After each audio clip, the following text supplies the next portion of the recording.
Hello dear student, আজকে আমি আলোচনা করব বর্ধমান বিশ্ববিদ্যালয়ের অন্তর্গত BA fourth semester English minor paper থেকে কিছু এক্সাম ওরিয়েন্টেড কোয়েশ্চেন্স নিয়ে।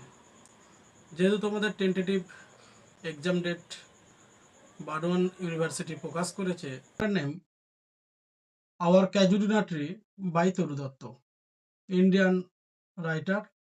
এই কবিতাটা থেকে গুরুত্বপূর্ণ দুটো 5 মার্কসের কোয়েশ্চেন্স তুলে ধরব। এটা লার্নিং ইংলিশ পিলারের প্রকাশিত লাস্ট মিনিট পেড পিডিএফ সাজেশনের অন্তর্গত। Burdwan university fourth semester English minor paper suggestions 2026 to 2027। এক নম্বর যে গুরুত্বপূর্ণ কোয়েশ্চেনটা দেওয়া আছে, marks 5, like a huge Python winding round and round the রাগ trunk indented deep with scars, indented deep with scars, up to its very summit near the stars.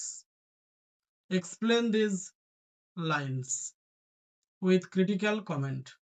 অথবা কোয়েশ্চেনটা তোমাদের এইভাবেও দিতে পারে, what does the poet mean by the lament of the casuarina tree. অথবা কোয়েশ্চেনটা যদি ঘুরিয়ে এইভাবে দেয়, how does the poet associate the sound of the tree with her emotions.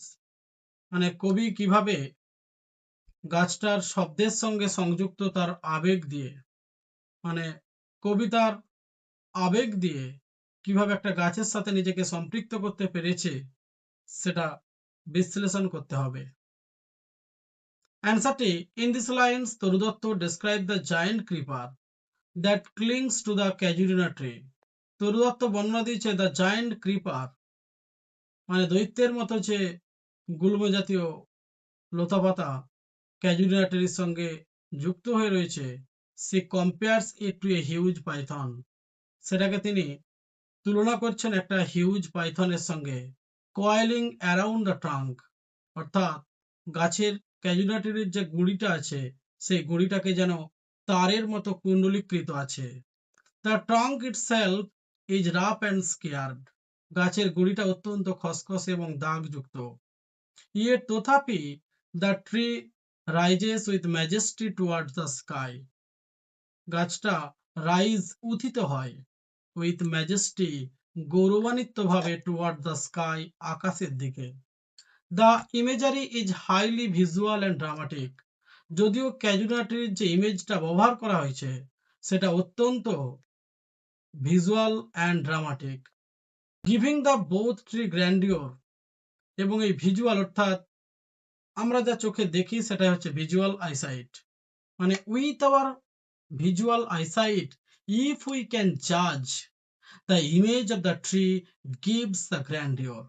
ওই গাছটার প্রতিমূর্তিটাই একটা মহিমা তৈরি করেছে, and a sense of burden, এবং একটি সংবেদনশীল অনুভূতিও তৈরি করেছে। The simile of the python is significant, পাইথনের যে সিমিলিটা ব্যবহার করা আছে, the simile of the python, পাইথনের যে সাদৃশ্যতা অর্থাৎ যে ফিগার অফ স্পিচটি ব্যবহার করা আছে অত্যন্ত গুরুত্বপূর্ণ। Just as a snake and witness its prey, the creeper tightly embraces the tree. Creeper অর্থাৎ গাছের যে লতাপাতাগুলো গাছটাকে কিন্তু আলিঙ্গন করে বেষ্টন করে আছে। এমব্রাসেস দ্য ট্রি, এমব্রাসেস কথার অর্থ হচ্ছে আলিঙ্গন করা। দিস সাজেস্ট, এটাই প্রস্তাব দেয়, both intimacy and operation. Intimacy কথার অর্থ হচ্ছে অনুকরণশীলতা, অ্যান্ড অপারেশনস মানে বিরোধিতা। Critically the image symbolise the weight of memories, মানে এই গাছটার মাধ্যমেই কবি অতীত সময়ে কি কি করেছিলেন এই ক্যাজুয়ালিটির তলায় বা ক্যাজুয়ালিটি গাছের নিচে কবিতার ভাই বোনদের সঙ্গে। Critically the image symbolise the weight of memories, ক্যাজুয়ালিটির অর্থাৎ ক্যাজুলিনা গাছের যে প্রতীকী রূপ সেটা কিন্তু কবির মধ্যে একটা স্মৃতিচারণ ঘটাচ্ছে। How did the poet play with her siblings under the casuarina tree that this imagery is penetrated in this poem, and emotions that blind the poets to the tree. While the casuarina tree stands tall, it also carries the scars of time and associations. Thus the line reflects Turdotto's romantic style, using nature not only for external beauty but also a vehicle of personal meaning. The tree becomes majestic yet burdened, much like human life, enriched and scared by experience. This is the answer of the first questions. And then I shall discuss about the second questions with answer. Then it is the tree's lament, an eerie speech that happily to the unknown land marriage. Explain these lines with critical comment. অর্থাৎ এই লাইনটার অত্যন্ত গুরুত্বপূর্ণ, তোমাদের এক্সামে আসার সম্ভাবনা খুব খুব বেশি। অর দিয়ে বলা যেতে পারে what wish does the poet express, কোন ইচ্ছাটা কবি প্রকাশ করেছেন for the casuarina tree, casuarina ট্রির জন্য। অথবা দিয়ে how does Toru Dutt hope to immortalise the tree, কিভাবে তরুদত্ত এই ক্যাজুরিনা ট্রি নামক যে গাছটির কথা উল্লেখ করেছেন সেটাকে তিনি কিভাবে অমরণশীল রাখতে চান। অ্যান্সারটা, here the poet interprets the sound of the casuarina tree as a mournful lament. এখানে তিনি যে ক্যাজুরিনা যে ট্রির শব্দ, ক্যাজুরিনা ট্রির যে শব্দের কথা তিনি উল্লেখ করেছেন সেটা অত্যন্ত বিলাপের একটি শব্দ।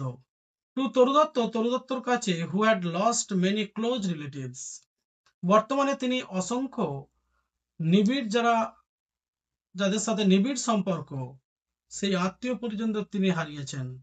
The রাস্টলিং of the lives in the wind, বাতাসের মধ্যে অসংখ্য পাতা, ক্যাজুরিনা ট্রির যে পাতা সেই পাতা কিন্তু ঝরে পড়েছে। লাইক এ মিস্টেরিয়াস, ঠিক রহস্যজনক ভাবে। সরোফুল ভয়েস, অনেক মৃদুবন্ধ কণ্ঠস্বর।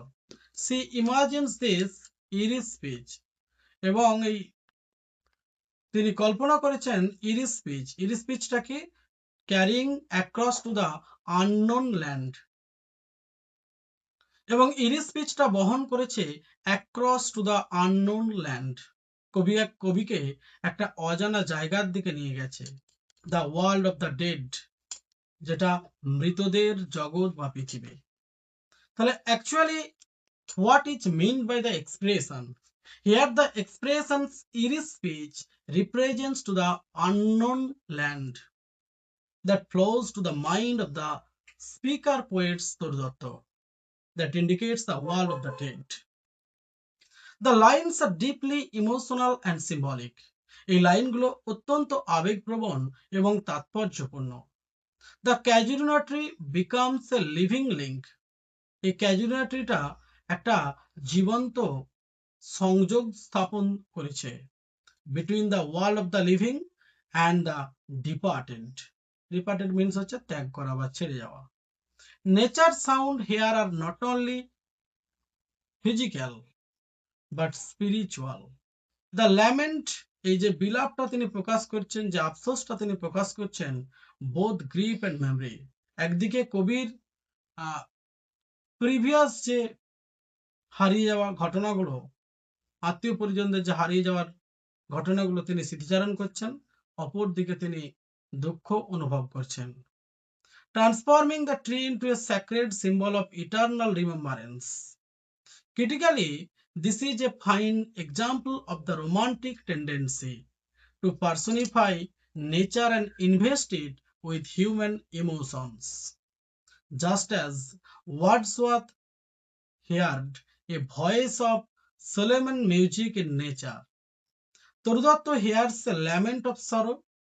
These lines reveals her personal grief, but also her universal insight that nature can connect human beings to eternity. এই হচ্ছে ডিয়ার স্টুডেন্ট তোমাদের গুরুত্বপূর্ণ দুটো 5 মার্কসের কোয়েশ্চেন্স উইথ আনসার আলোচনা করলাম। ক্যাজুরিনা ট্রি থেকে অত্যন্ত এই দুটো কোয়েশ্চেন্স গুরুত্বপূর্ণ, এক্সাম ওরিয়েন্টেড, পরীক্ষায় আসার চান্স খুব খুব বেশি আছে। যারা ভাবছো এই অল্প সময়ের মধ্যে পুরো সিলেবাস অর্থাৎ সম্পূর্ণ সিলেবাস কমপ্লিট করতে পারোনি, তাদের দুশ্চিন্তার কোনো কারণ নেই। তার জন্য থাকছে লার্নিং ইংলিশ পিলারের প্রকাশিত last minute paid PDF suggestions.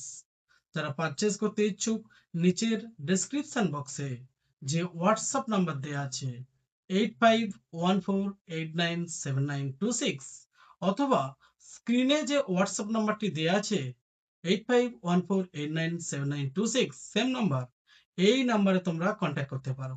Thank you dear student. আবার দেখা হবে এই ধরনের নলেজেবল ভিডিও নিয়ে।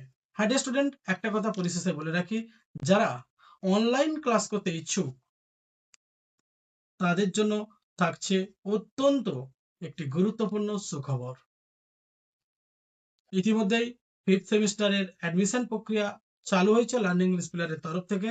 যারা অ্যাডমিশন নিতে চাইছো, অনলাইন ক্লাস করেও অনেকে ভাবে ভালো রেজাল্ট করা সম্ভব নয়, কিন্তু অনলাইন ক্লাস করেও এসজিপিটি পদ্ধতিতে 8.5 to 9.1 পর্যন্ত মার্কস ক্যারি করা যায়। আর শুধুমাত্র লিটারেচার মানেই মার্কস ক্যারি করাটাই যথেষ্ট তা নয়, মার্কস তো ক্যারি করতেই হবে। এক্সামের ভালো মার্কস পেলে তবেই তোমরা ভালো অপরচুনিটি পাবে বিভিন্ন জবমুখী এক্সামগুলোতে। তার পাশাপাশি তোমাদেরকে কোয়ালিটিও অর্জন করতে হবে। Literature means creative learning which is provided by learning English pillar. Thank you dear student. আবার দেখাবে এই ধরনের ইনফরমেটিভ নলেজেবল ভিডিও নিয়ে।